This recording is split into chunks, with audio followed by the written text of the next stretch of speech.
नमस्कार मंडळी, स्वागत आहे तुमचं द मॉम्स डायरीमध्ये। आज आपण पाहणार आहोत कोल्हापुरी ठेचा कसा बनवायचा ते। चला तर मग इथं आपण घेतलेत शेंगदाणे, मिरच्या, जिरे, लसूण पाकळ्या 10-12। आता शेंगदाणे भाजून घ्यायचे, अर्धे असे जास्त नाही भाजायचे, थोडेसे अर्धवट भाजायचे। आता मिरच्या भाजायच्या, मिरच्या चांगल्या छान भाजून घ्यायच्या। छान भाजतायत मिरच्या।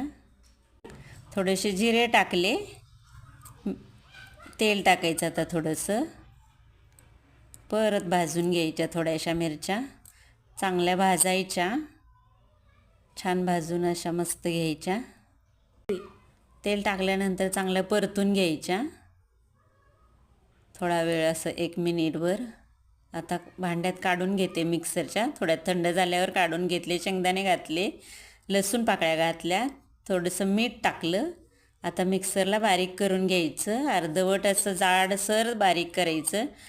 हे काढून घेते आता, मिक्सरला बारीक करून झाले माझं।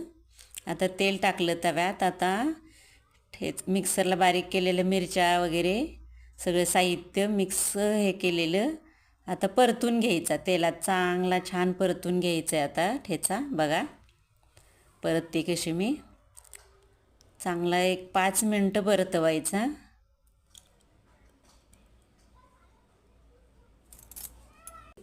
गॅसची मिडियम फ्लेम ठेवायची। आता कसं एकत्र गोळा आहे तो मोकळा होईपर्यंत हे करायचं, भाजायचं। थोडंसं परत तेल टाकायचं।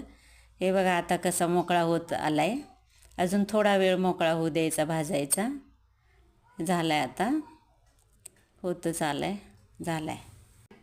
अशा एखाद्या भांड्यात काढून ठेवायचा, तो 15-20 दिवस टिकू शकतो। हे बघा आता कलर किती छान आला, हिरवागार असा। Thank you for watching.